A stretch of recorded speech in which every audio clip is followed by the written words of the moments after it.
नमस्कार, मी अनिल जाधव. तुम्ही बघताय आपला अग्रवन. विधानसभा निवडणुकीत सरकारला साथ देणाऱ्या लाडक्या बहिणींना सरकार जोरदार झटका देण्याच्या तयारीत आहे. सरकार लाडकी बहीण योजनेतून तब्बल 60 लाख महिलांना बाहेरचा रस्ता दाखवण्याची शक्यता आहे.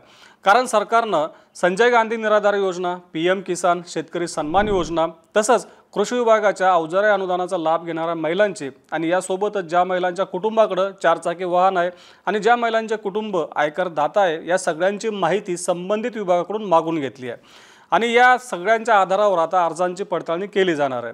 या पडताळणीमध्ये जवळपास 60 लाख महिला अपात्र ठरण्याची शक्यता आहे.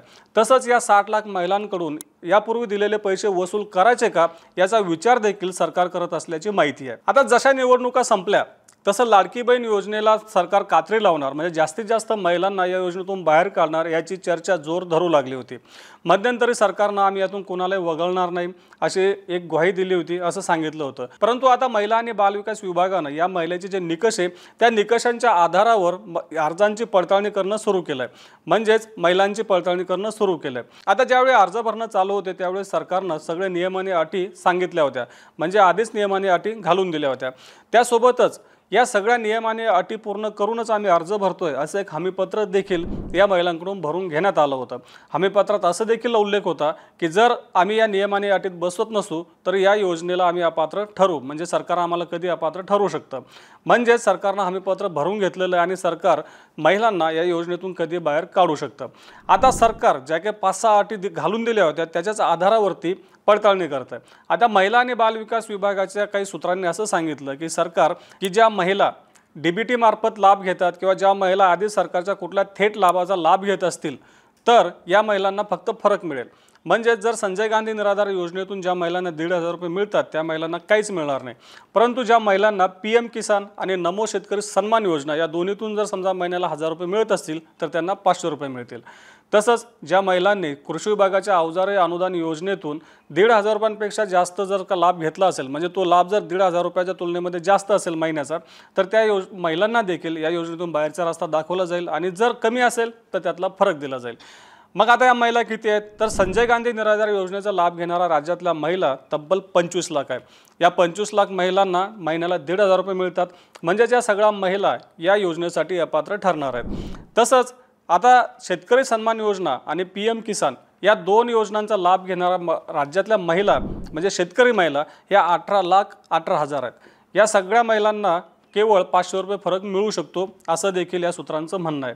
यासोबतच ज्या महिलांनी कृषी विभागाच्या ज्या काही विविध योजना आहेत त्यातून जर जास्त लाभ घेतला असेल त्या देखील अपात्र ठरवता येतील, म्हणजेच त्या महिलांना योजनेतून बाहेर काढलं जाईल.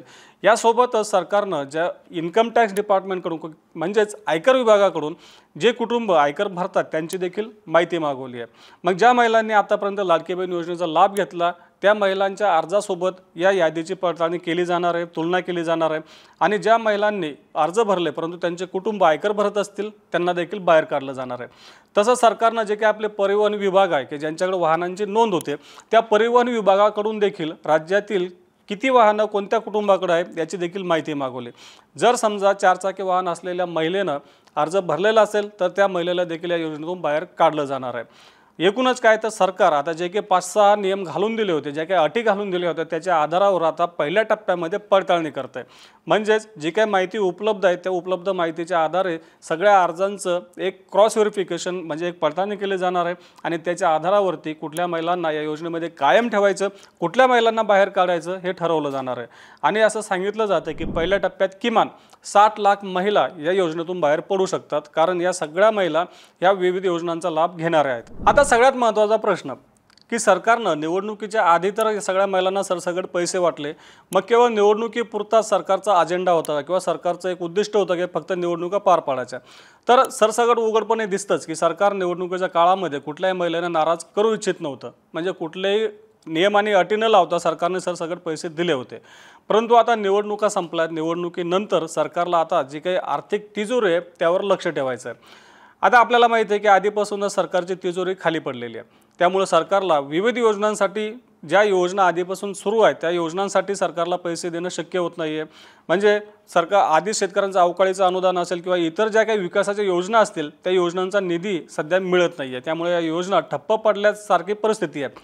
आता आपण जर लाडक्या बहीण योजनेचा एकूणच आढावा घेतला तर जवळपास 2,46,00,000 महिलांना महिन्याला 1,500 रुपये सध्या सरकार देत आहे। आता वर्षाला जर आपण याचा हिशोब लावला तर जवळपास 42,000 कोटी रुपये या योजनेसाठी सरकारला वर्षाला लागणार आहेत। आता सरकारने हेच देखील सांगितलं की कदाचित एप्रिलपासून या महिलांना 2,100 रुपये द्यावे लागणार आहेत, कारण सरकारने तसं आश्वासन निवडणुकीमध्ये दिलं होतं।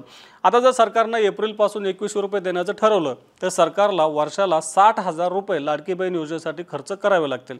आता एवढ्या मोठ्या प्रमाणात पैसा जर लाडकी बहीण योजनेसाठी जात असेल तर शेतीच्या किंवा इतर योजनांसाठी नेमका पैसा कुठून येणार हा एक प्रश्न सरकारसमोर असल्याचं सरकारमधील काही सूत्रांनी सांगितलंय।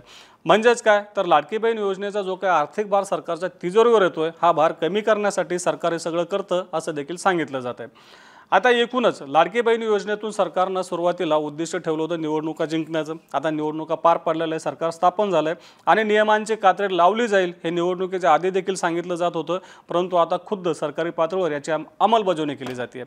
आता एकूणच सरकारनं जे काही धोरण राबवलं त्याबद्दल तुम्हाला काय वाटतं आम्हाला कमेंट बॉक्समध्ये नक्की कळवा।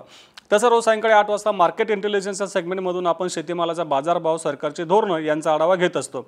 त्यासाठी आपल्या ॲग्रोवनच्या चॅनलला नक्की सबस्क्राईब करा आणि हा व्हिडिओ जास्तीत जास्त शेतकऱ्यांपर्यंत पोहोचवण्यासाठी लाईक आणि शेअर करायला विसरू नका।